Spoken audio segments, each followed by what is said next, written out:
Because এটা অন্য জায়গায় ডিক্লাইন। আমার প্রশ্ন হচ্ছে এই যে আপনি বললেন আজকালের মধ্যে হচ্ছে বেসরকারি শিক্ষকদের এমপি ভর্তিটা শুরু করবেন বা প্রক্রিয়াটা শুরু এমপিভুক্ত করবেন। নয়, পাবলিক এই স্কুল কলেজ মাদ্রাসার টিচার ট্রান্সফার যেটা আটকে আছে হ্যাঁ, গত 20 বছর ধরে। ওইটাতে স্বচ্ছতা কিভাবে নিশ্চিত করবেন এইটুকু। এটা হলে পরে স্বচ্ছতা দেখবেন। আপনি আগেই অস্বচ্ছ দেখতে চাচ্ছেন কেন?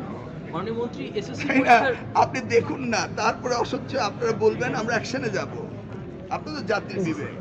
মাননীয় Let us take initiative, then you criticize. Last question, SSC পরীক্ষার রিটেকের একটা বড় সংখ্যার আবেদন পড়েছে, তো এই বিষয়ে কি বলবেন? এটা কি হচ্ছে আমাদের দেশে?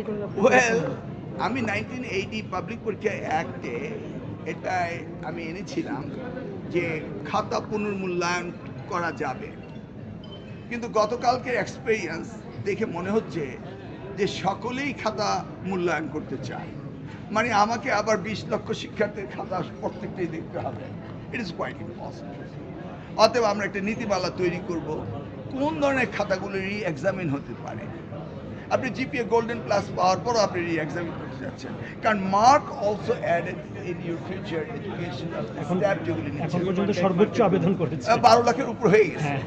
এটা সর্বকালের রেকর্ড। সর্বকালের তাহলে আমরা যেটা আমাদের জন্য ইউজফুল এটাকে আমরা মিসইউজ করতে পারি না।